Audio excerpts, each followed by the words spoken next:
Welcome, everyone, to this Wellther series dialogue with Dr. Ulwyn Pierre. This is number 2 of 3, just to give you a placing. We had a chance to get to know Dr. Ulwyn in the first video, and I would encourage you to watch that. But throughout, I've always been hinting that Dr. Ulwyn has created something that I think is of great value for the world. And I've not named it because I think it's something that Dr. Ulwyn needs to name with you. And the 3 elements, or the 3 sections, the 3 parts, we'll figure that out as we go here. So Dr. Ulwyn, what I'm going to do is just ask you, what's this about? You created something, you gave it a name, and then what we'll do is we'll take a look at each of the sections. So just share with us where it came from and what's the name you gave it? I want to start with answering the question why I created it. And then it helps put it in context. Why I created it, because I was not pleased in the way in which we were being educated. I felt is that we were being learned. We were learned and regurgitating things that we learned without really a true understanding of its benefits, how it could be used, and also giving yourself the opportunity to be creative and expand it into different environments. You know, it was 1 + 1 make 2, and that was it. And it stopped there. And what I started to do as I went through the various parts of my education, I began to make a list of all the things I felt ineffective. All the things that did not sustain learning and application. And when you educate a person, it's not just to solve one problem. There's so many different problems. So there has to be that kind of level of understanding that you bring to the table. So what happened is that after I saw at an early age my father doing that magic, my magic, I wanted to be centered around education of the total human being, and where that person could have freedom of choice. And with that choice became an understanding that they could make transitions to whatever environments that they want to. And I can remember going to a conference. It was a business economics conference, and nothing was said about the human being. And I stared at that sign and I said, but this is not adequate. What about the human being? And I called it human economics. And what I did in order to find a name, because I'm told you have to name everything, I took the hue from the human and the nomics from the economics, and I called it Hunomics. And what it means is to allow yourself to be totally human, tap into your true wealth, tap into the economy of you. And we have to have economic impact because we live in this world and we need money to live. And I wanted it to be something that was holistic and something that when you learned it, you didn't have to understand it per event, but with the understanding of it, you could take it and be creative in any environment. You know, why be being born with all that you need and you could only use a little bit of it? That does not make sense. And therefore, that's how that came about. And what I did is that it's around 5 or 6 years, I did not read any books. I did not want to be influenced. I knew what I wanted to create it because I saw what that end result could look like. And I worked on that. And when I got an opportunity to work in the private sector, I tested it. I used it with my clients. And it was amazing, the transformation. I took them to levels beyond which they ever thought we could achieve. And why did I do that? Is because as human beings, when we see through the lens of possibilities, we see through our perception, we see through our programming, and therefore what we see is distorted and limited. So therefore, when I work with my clients and they want to go from here to here, I help them to go further, because that's the potential that's there, that's being missed by looking through a lens that is distorted. And I think this is where I'm just going to jump in, because I had mentioned the number 3. There's 3 elements to this. Yeah. And I think it would be worth just mentioning what the 3 elements are. And then I would like to dive into each one with you, okay, if that's okay. So just a bit of an overview. What are the 3 elements? The first element is dealing with the individual, the human being, the whole human being. The second one is dealing with issues relative to the companies and businesses. And the third one is living and leaving a legacy. Now, why did I do that? My father was a very powerful human being. I mean, he influenced me tremendously in the things that he did. And then when he died suddenly, he was gone. What did he leave for the next generation? I believe that given the privilege of being on earth, we should leave something so that the next generation coming could be better. They don't have to reinvent the wheel or clean up our mess. We should be able to leave that as a gift to the next generation and next generation and their generation. So each one of us has the opportunity to live a better and better and better life. That's why we are here on earth. So that's why I added that third part. Okay, so then this notion of freedom, true freedom, unfolding a life that has purpose, has movement. You spoke about number 1 as being for the person and the person expressing it. Can you just share a little bit more about that? And then I have a very particular question I want to ask about that, but just give us a little bit more to work with here, okay? To be more effective at leading others, you have to be effective first at leading yourself. Because if you are not an effective leader, you take your dysfunctional self and you teach from that source. That is not logical. That does not make sense. And one of the things that I found that's what was happening. So when I'm working with leaders, what I share with them, see about yourself first. Make yourself your number 1 priority, yet not your only priority. Because based within the context of your responsibility, why not shake up the world? Why not have that positive ripple effect on others?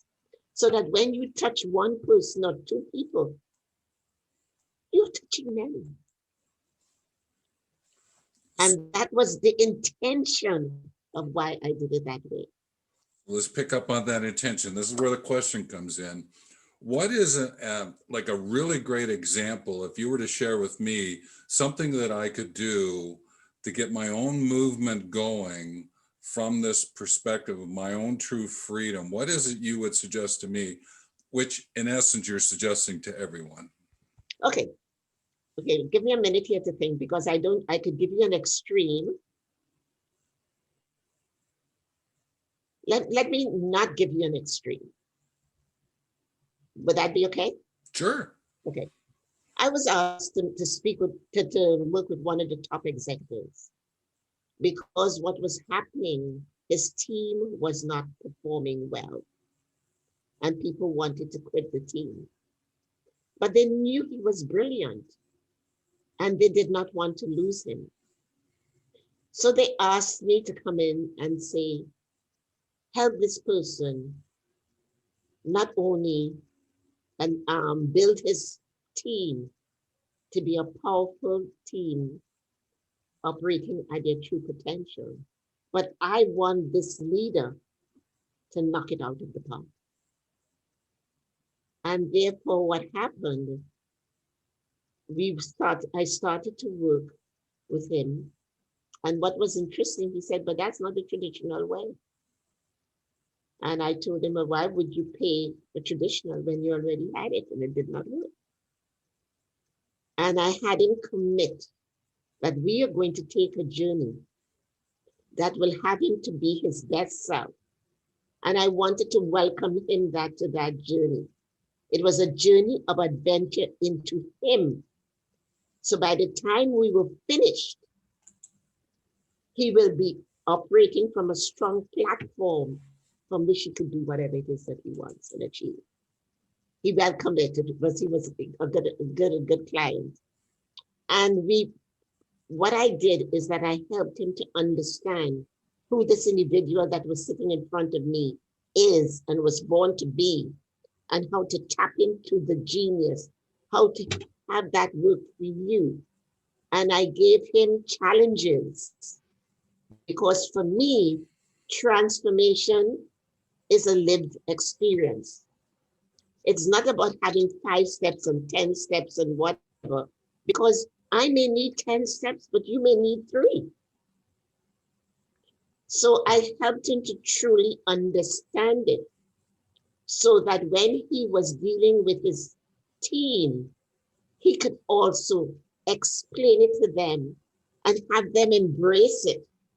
So they not only grew as a team, they grew as individuals as a team, in the team, operating at their true potential, committed to their company's growth and values and strategic objectives, and be proud of what they are delivering. So let's pick up on that, because you're mentioning the one person who you helped, and you helped the team directly, indirectly. I bet you the Hunomics too, and you mentioned it, is about the group, the team, Yes. the organization. Yes. Can you just swing us over to that Yes. view of things using the same example and just explain what it is that you do? Yes. Now remember, I said, in order to lead others, you have to first lead yourself. So when you got him to be able to lead himself, then we transitioned in with the team. That's Hunomics too. Because the team is producing, has to be productive so that the companies could achieve its profitability, be profitable, be competitive in their industry, to be the person that when the customers hear about them, they say, I want that.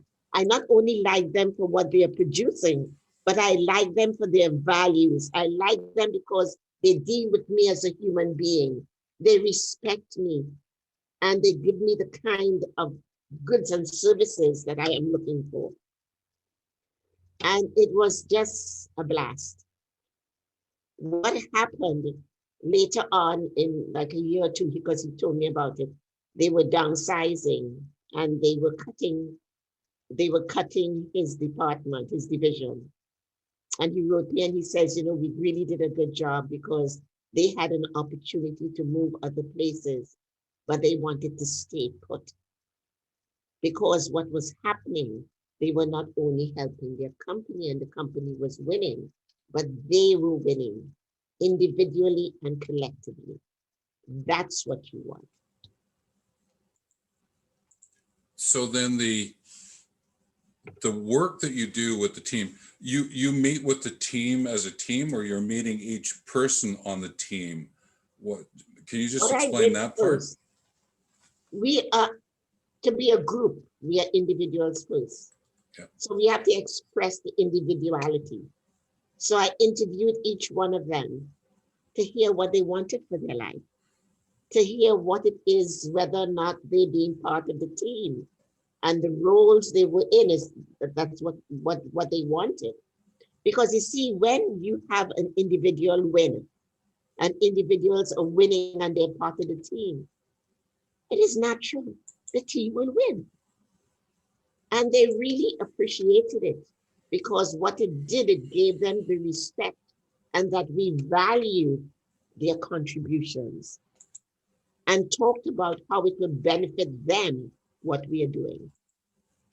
So in a And sense, if I could just, so in a sense, you help them understand their individual freedoms that they could bring together to make the group freedom? yes, because when they understood who they really are, it ignited their interest to be a better version of who they are now. And that was done just in my interviewing them and the possibilities that await them.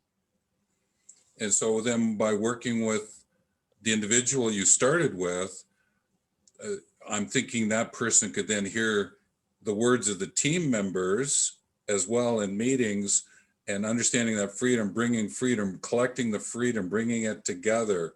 Am I on to something here? Is that what you were doing? What we did is that when we brought in, when I brought in after interviewing, and once I brought them into a group, the leader was there. And I introduced him and what the mandate was for the team. And I set the mandate, failure is not an option. Meaningful success is the only option. What that did, it brought the team together very quickly and anchored them. And then what it is, I had him leading, but I was there. So if there were any mistakes or anything, I would add into it. And his reputation and confidence and commitment and the team trusting him became a natural part of the transformation process. So then in a sense, this human economics, it became more humans economic. It became a shared, and it really played itself out, is that while each person was getting what they needed, the whole group was getting what it needed. This team got what it needed. And therefore you were blending 1 and 2 of Hunomics together. Yes, but it is not humans economics, because I wanted them to have their own identity. I wanted them to stay whole, yet know that they could be part of the team and yet stay intact. So human economics, Yes.